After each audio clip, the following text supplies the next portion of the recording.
Hey guys, welcome to Nerdarchy. For nerds, by nerds. I'm Ted, hanging out with some of the crew here. Dave. Nate. And today we got a viewer request from Issa Ali, and they want to know, how do you use smart monsters in your game? How do you use tactics? You just do it. Yeah. They do stuff, it's cunning, it's intelligent, and they hurt the party. Well, here's the main thing, right? When you're talking about almost any encounter in general. If the monster has any kind of intelligence, including animal, it doesn't want to die. It doesn't like pain. It doesn't like to get hurt. All creatures basically, for the most part, want the same things. They want shelter, they want food, they want security. So these things we all have in common. Higher thinking creatures are a little more complex. Because things like greed come into it, and more. They have more far-reaching plans and plots. Maybe desire for status. So there's just more complex emotions that go with it, and the ability to be mercenaries. Well, there's that too. So when you're talking about natural critters, things that are we're getting into really shaky territory here. All I can do is think of Mr. Tech Fox and what he's going to say. Well, when you're talking about natural predators, animals, they are going to act like animals. So, their behavior's instinctual. Right. A hunting lioness is going to hunt and wait and try to grab, the weakest, the straggler. The person that's not looking at them. The person's not looking at them, the person lagging behind. They're going to wait for an advantage to exploit.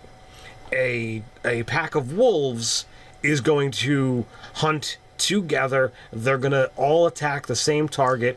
And when they've got food, they're going to try and get it away and have, as many, survive. Now, when you said together, I don't know what you meant, but together as a unit. Right. Not necessarily as we're all within the same 5 foot area of each other. Absolutely not. Because hunting animals, pack creatures like wolves and wild dogs will have different ways of pushing the prey around. Yes. So it goes where they want it to, and they'll even have people. They'll even have. They use people. Absolutely. People. They use companions. Well, I don't know, like pack mates. They'll have them stationed at other places beyond where they're actually going to hunt to drive. Right. You usually have one or two that will kind of be seen to kind of scare the prey in the direction that they want them to go. Yeah. Yeah. And that's just at animal cunning level. So once you actually get into humanoid level thinking, and then super intelligent, now you're talking about severe layers of tactics and complications that can let's arise. start right from the beginning. Right, most things will want to accomplish and achieve their goal with the least amount of peril or threat to them. There are some exceptions to that. I mean, there are definitely like the Viking types that just want to kill things. Your orcs, your orcs and some other things. Hobgoblins are very militaristic, but that being said, the hobgoblin orc may approach things differently. But what I'm saying is there's almost a religious fervor around combat. So things that most monsters would consider.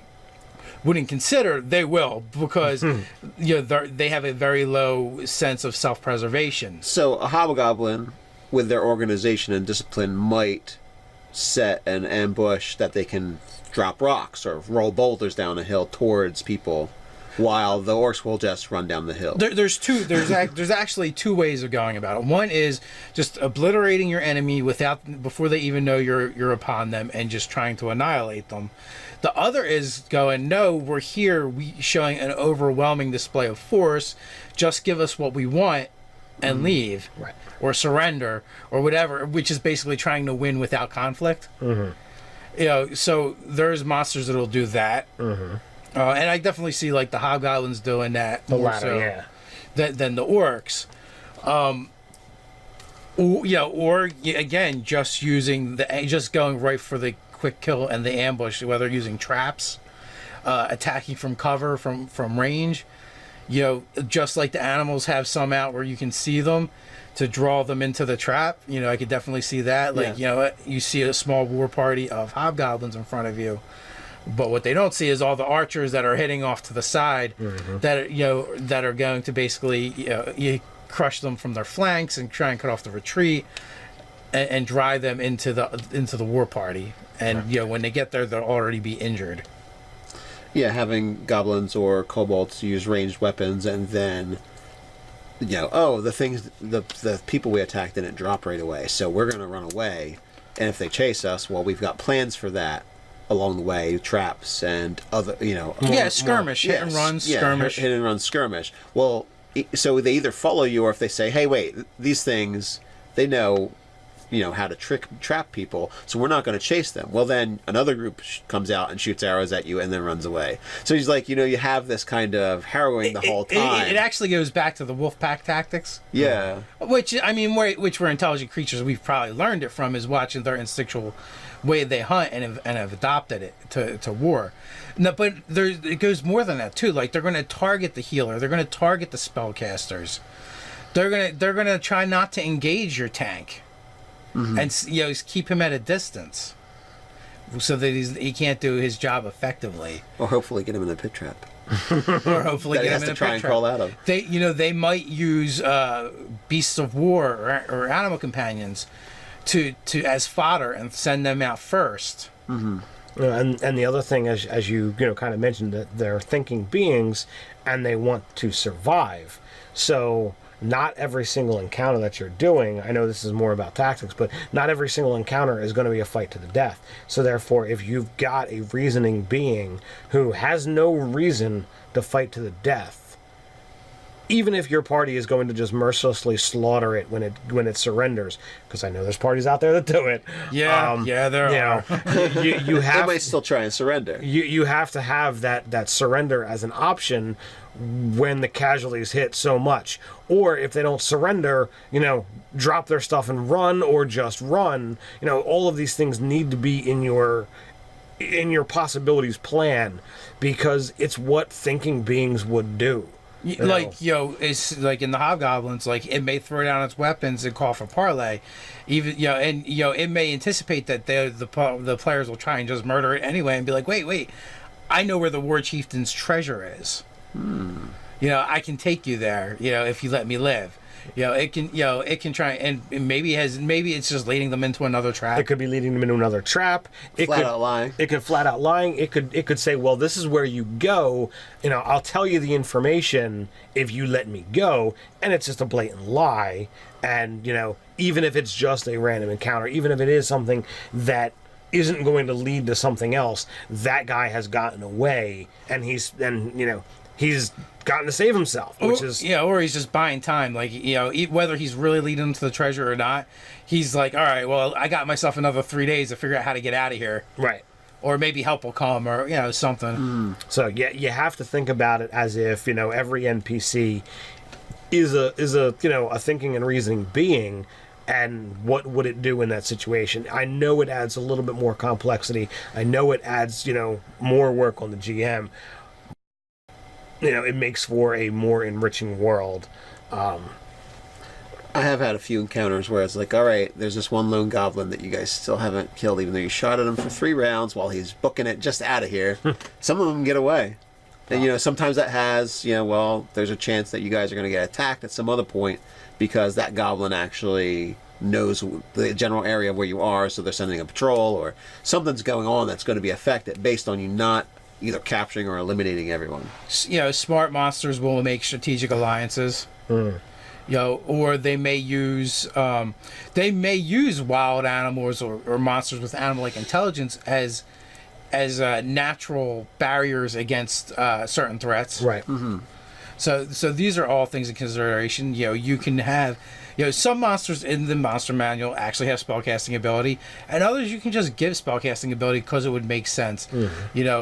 I think there is an orc spellcaster, but even if there wasn't, it would make sense that there is an orc shaman, or the same thing. You could take a goblin and maybe you give him the cultist template kind of, spell casting ability. So it gives more options in the battlefield. So then they have a buffer. All your monstrous humanoids, regardless of whether they have a plus to charisma or wisdom or not, they can be warlocks. They can be dark clerics. They can be sorcerers. All of that is gonna work. And if you add, as you say, the cultist or the shaman spell selection, you're gonna create something that's gonna fit and blend in well with that culture. When you're encountering these intelligent monsters, more than likely you're going to encounter them in their home terrain. So they're going to know the land. They're going to have advantage with knowing of natural hazards that they can use against you. They can try and lead party members into it, like you said, if they do that skirmishing type battle. Or if they know about it, they probably have sentries. If they notice the party, they can set up the ambush. They'd have prime ambush spots. They'd know where they all are in the area. Where they either set traps or maybe if it's an area that's well traveled, they've already got traps there. They're going to attack from using the cover rules. Where the party's probably going to be caught out in the open, traveling on a trail. If you're dealing with kobolds, kobolds are like kind of the monstrous tunnel masters. That their stuff might not be as nice as what dwarves do, but they do extensive tunnel work, and they can have the ability to just disappear like that, fitting through a hole that you might not see and can't fit through because you're not an itty-bitty kobold. Right, like maybe your halflings and gnomes can go in there, but the rest of the party have to crawl or crouch. So are you going to split the party? Are you going to be willing to crawl through a kobold tunnel on your hands and knees, moving at slow speed while they could be setting another ambush? It's a dicey situation. So. Yeah, so that's all ways that intelligent monsters are going to use what they have to their advantage. So I think that's basically the gist of it. Other than us like actually designing specific encounters, right? We've all used situations where there's different elevations, which monsters are going to use that to their advantage. Things that can fly, when they're encountering things on the ground, they're not going to land if they can help it. Right. If a land-based creature is using a flying mount, they're going to try and stay in the air. They're going to try and do things that are open, so they have the advantage that they can press. There's literally tons and dozens of different scenarios we could come up with. They're going to use traps. They're going to use terrain. Alchemist fire, acid. You can use bombs, all kinds of fun things like that to spice up an encounter. You can use shield walls. You can use ambush. You can attack from cover. You can hide. All of this stuff is completely within the realm of possibility. We've done it all. I mean, in my earlier days of GMing and more ridiculousness, I've used goblins wearing full plate mounted on wargs with heavy war lances. And the wargs were probably wearing barding as well. So like you can really depend. Some things require a bit more justification than others. You crit with a charge on the Minotaur. Well, yeah, and that was 3rd edition. Where no, that was second. I mean, edition. 2nd edition, where the lance already did ridiculous amounts of damage on a charge anyway. Against a larger creature, right? Against No, against any. It just didn't matter. Oh, okay. As long as you were mounted and you charged, you did double damage. Yeah, and they had that medium to large damage difference. Wasn't even large, yeah. So it was like really ridiculous. It was ridiculous. Explodo. Still got that picture that Ryan drew. Yeah, that might have been an overuse of intelligent monsters and what they're actually capable of doing and having. But it is an illustration of that isn't out of the realm of possibility. Right. And there's tons of things like that. You could use invisible mages that are levitating. Well, it's a little more difficult in this edition the way concentration works. Right. But they can at least shoot magic missile in their cantrips from a distance. But they can get shot. Yeah, but they you can't be invisible and levitating at the same time. So they have to levitate up to a tree and then. What if they had a cloak of invisibility? Well, that would work. Or I was thinking rods of immovable rods. Oh yeah. They levitate up there, click the rod, and then go invisible. Make a little hunting platform for themselves. Perch. It's more like a perch if it's a rod. Well, I mean, I would think you'd bring some kind of seat. Well, that's another thing. Intelligent monsters, if they have loot, they have treasure, and it's magic items, they should be using it. Yes. Absolutely. It should not just be stuck someplace. It's in there not in a chest. It doesn't just poof into air after they die. Yeah, that is a thing that a lot of GMs I've seen over the years. They roll the loot after the encounter, and it's like, oh, if I would have had this, and you did. That's silly because your plan is to have them kill the monsters. So why would you think, well, I'll roll the treasure later just in case it happens? It's going to happen. It's true. The monsters really only have one job in the game. Yeah, they're either going to die or run away or get captured. Defeated. So, Their job is to be defeated for the most part. And when they get defeated, they're going to get the treasure from them. So, I mean, you should really be rolling it up. You rolled up the monsters. And, well, here's another thing, too. Part of the consequences of not defeating a monster soon enough is, like, say they have consumable magic items. Mm-hmm. Well, that treasure may get consumed before the encounter ends. Yeah. Potions of fire breathing are far more useful in the battle than sitting in a chest. Yeah, that's true. The wounded war chief is going to drink that potion of healing. Yes. If he can. So these or, are definitely... that 9 live stealer just happens to. Sorry, was I going too extreme there? Well, later Not on, really. Well, when you've got levels, like very rare magic items, they better be using them. If you're trying to bring down an Oathbreaker Paladin at 20th level, yeah, he probably does have that 9 live stealer. So it's it's very much feasible. Yeah, or a dragon might be wearing his bling, so. Yeah, his ring around the tooth. Yeah, his Ring of Regeneration. Yeah, clipped onto his horn, stuck on the end. Earring. Yeah. Nice. Still a ring. So what do you guys think? Did we miss anything? Do you have any tips or tricks to use tactics for those intelligence monsters? Put it in the comments below. While you're doing that, feel free to click like, share, even subscribe. If you guys like funny memes, hang out with me over on Facebook. You also read the articles over on Nerdarchy.com. So until next time, stay nerdy.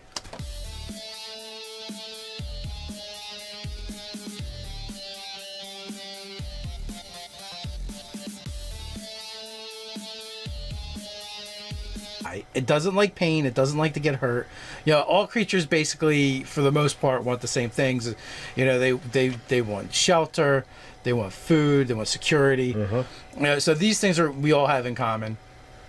Higher thinking creatures are a little more complex. Because things like greed come into it, and more. They have more far-reaching plans and plots. Maybe desire for status. So there's just more complex emotions that go with it, and the ability to be mercenaries. Yeah. Well, there's that too. So when you're talking about natural critters, things that are we're getting into really shaky territory here. All I can do is think of Mr. Tech Fox and what he's going to say. Well, when you're talking about natural predators, animals, they are going to act like animals. So, their behavior's instinctual. Right. A hunting lioness is going to hunt and wait and try to grab, the weakest, the straggler.